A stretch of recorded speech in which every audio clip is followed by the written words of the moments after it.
Well, hi everybody, and welcome to this On the Couch with Dr. Andrew Kingston. Andrew Kingston is a senior lecturer in the Institute of Population Health Science at the University of Newcastle and has so generously agreed to come over to New Zealand for this conference, and we're really looking forward to meeting him. So Andrew, we've got a couple of three questions here. The first one is, what makes you so passionate about this area? Well, Ngaire, I've worked in ageing research for nearly 15 years now, and lots of people have asked me this question. And I think what really makes me passionate about this is I think ageing is a universal journey. It's a process that intersects all cultures, all races, all genders, all socioeconomic backgrounds. But the strange thing is, it's not a journey that's identical for everyone. It's diverse, it's multifaceted, it's profoundly influenced by factors that are often overlooked or underestimated right across the life course. And so my work, or my mission, if you like, is about unveiling these factors and addressing the disparities that they can create. But the strange thing is, I don't think aging is just about getting older. It's a complex process shaped by our health, by our experiences, by our environment, and by our societal structures and cultures. And throughout my work, I've seen sort of firsthand how these determinants of health can impact aging, if you like, often leading to inequalities that affect the quality of life in older age.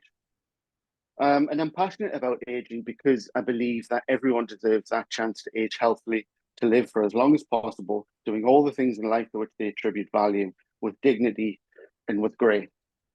But for me, I think the real beauty in aging lies in its potential, the untapped opportunity to grow, if you like, to learn, to contribute to society in very meaningful ways, right up until the end of life. And the sad thing is the narrative around aging is often one of loss, of one of decline. And I'm committed to challenging this. I see aging as almost an extraordinary stage of life that's full of wisdom from, accumulated life experience, with resilience. And it's not a phase of decay, but of continuing development and evolution.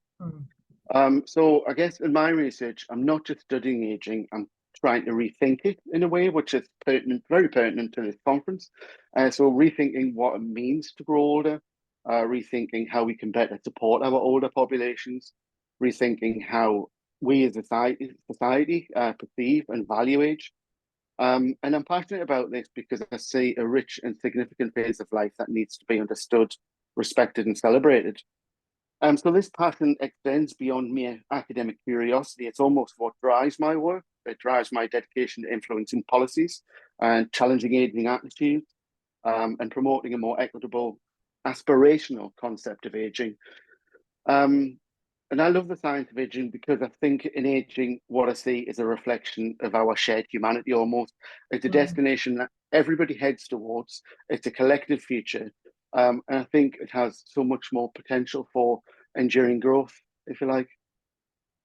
Wise words, Andrew. Listen, this weekend we're popping down to see Simon's 91-year-old mum, and she's still contributing and wants to contribute, even though she's got overarching health issues. So I totally agree with you, and I think that fits so well with our conference themes. Now, just briefly, tell us what you think the main issues are at the moment and what you will talk about at this conference. Okay, so if I can answer each part in succession, that would be good. So first of all, I don't think there's a single burning issue that urgently needs to be addressed to improve the lives of older people today. Firstly, I think for me, one of the top issues is the widespread inequality in aging outcomes or health outcomes for older people. So through my research, it's become evident that aging isn't a uniform process. It's shaped by an array of determinants, which is, all the big things you would expect, so socioeconomic status, education, quality healthcare access, living conditions, and they're just to name a few. And these factors significantly affect how a person ages, affect how I age, and that leads to disparities in aging across society. And I think we have to strive for sort of health equity, ensuring that everybody, irrespective of their background, whether they can afford healthcare or not, can age with good health and dignity. Secondly, I think one of the burning issues is the trend in multimorbidity, and that's, you can think about that in a number of ways. Multimorbidity, two or more diseases, is a complex multimorbidity, which is three or more diseases that transcend more than one body system.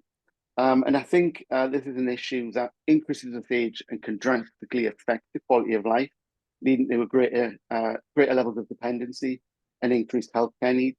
And it places considerable strain on individuals, on families, on healthcare systems. And I think we urgently need to address how we can prevent or delay and manage and treat multimorbidity, certainly more effectively, promoting a more holistic, person-centered care that enhances the lives of older people living with multiple health conditions. Of course, the interrelated issue of dependency and disability, often its downstream effect of multimorbidity, also warrants our attention. So the rates of disability directly impact healthy life expectancy. And as our sort of lifespan increases, we have to ensure that the extra years gained are lived in good health. People want to live for as long as possible, doing all the things in life to which they attribute value, and everything they do every day that they take for granted, they need to be able to continue to do. And this is not only vital for individual well-being, but it's also vital for the sustainability of our health and social care systems, certainly in the UK, and our societal structures, but moreover, the economy as well. One of the other things I think that is pervasive in society that's often overlooked, I think that needs to be confronted, is ageism. I think ageism affects older adults' self-perception. It affects their mental health, their physical health, and their societal roles. So people assume once people reach a certain age, they can no longer contribute to society. But that's just not true. It can even shape policy making and institutional practices. And this just perpetuates disparities in older age. So I think we need to actively work towards changing societal attitudes, promoting an understanding of aging that respects and values the worth of and the contribution of older people. And lastly, I think, which is kind of born out of my research, we need to face the pressing values of planning for future aging trends. We've talked for decades now about, the growing aging population, but I don't think we've fully developed or enacted policies that help us or help older people live as part of the community. So my work in microsimulation projections on the future incidences of health, disease, dependency, and multimorbidity, for example, is something that could help look at that. And these projections highlight the importance of preparing our health and social care systems to meet future demands and to ensure older people's needs are adequately met. But equally, it also projects where inequalities might arise, so that we can do something about it now before that actually happens. And I think in addressing these issues, and these aren't an exhaustive list by any means, we must recognise that ageing as a scientific community, as a clinical community, and as a population more broadly, that aging is a malleable process, and it's one that can be positively influenced by what we do today. And we need a sort of societal rethink, if you like, of our approach to aging, and one that transforms these challenges into opportunities for growth, resilience, and innovation. And finally, I think just to underpin what I mean by these challenges is that it comes back to my first point. These challenges are not just for our aging population or for our older people to bear. They are shared issues. They are my issues, because I'm going to become an older person. And there's the common thread that runs through the fabric of our society. And I think we have to use this common sort of destiny, if you like, to promote dignity, equity, and health for all and older people. So what will I talk about in the conference? The conference presentation essentially is going to be in lockstep with my research program, or my research mission, if you like. And without meaning to sound hyperbolic, if I had to summarize that in a strapline, it would be to ensure our sunset years shine the brightest. So this perspectively fundamentally challenges traditional narratives around aging and promotes more equitable, aspirational, and fluid understanding of what it is.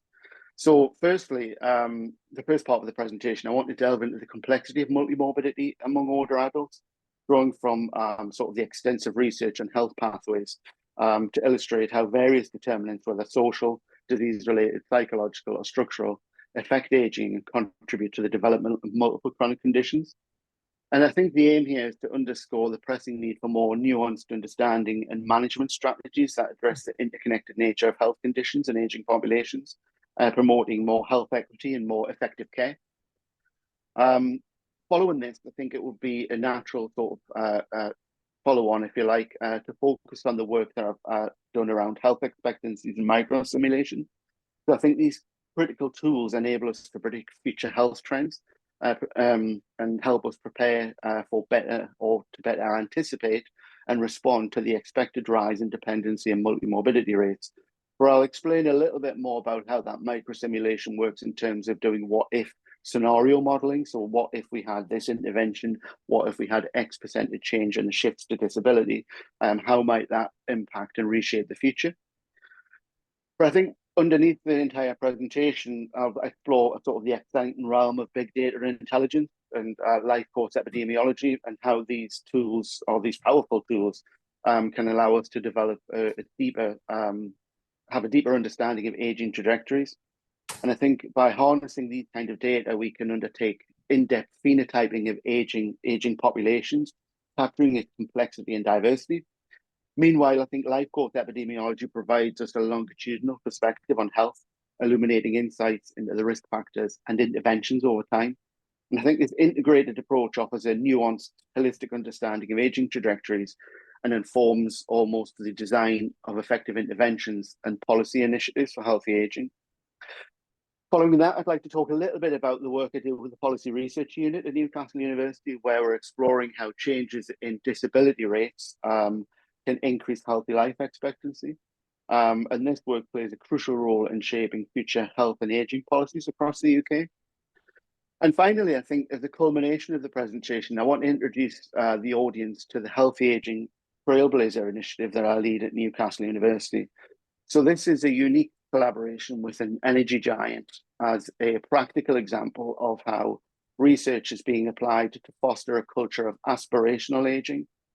It stands as an inspiring model for potential cross-industry collaborations, illustrating sort of a collective ability to reshape the narrative around aging, because I often think aging is very medically focused, it's very research focused, but actually I think industry and enterprise play a crucial role here in how we can help our working populations who are going to age into our older populations age more healthily. And I guess through this presentation, my goal is to challenge the conventional views of aging, share research insights with the tangible implications, and maybe spark a societal shift towards more aspirational attitudes to aging. And again, I'll come back to that point I mentioned earlier. I think what I'd like to underscore finally in the presentation is aging, again, I firmly believe is a malleable process. And I'm eagerly looking forward to sharing this perspective at the conference. Andrew, that sounds like a fantastic lineup. We're really honoured to have you bring those skills and that information over to our country. Our ministries will be very interested in your perspectives as well. And so we really look forward to your plenary, and we'll also ask you to be on a panel to help discuss some of these issues with our ministry delegates. So thank you very much. And I'm very looking forward to it very much, Ngaire, and I've not been to New Zealand, so I'm looking forward to seeing your beautiful country.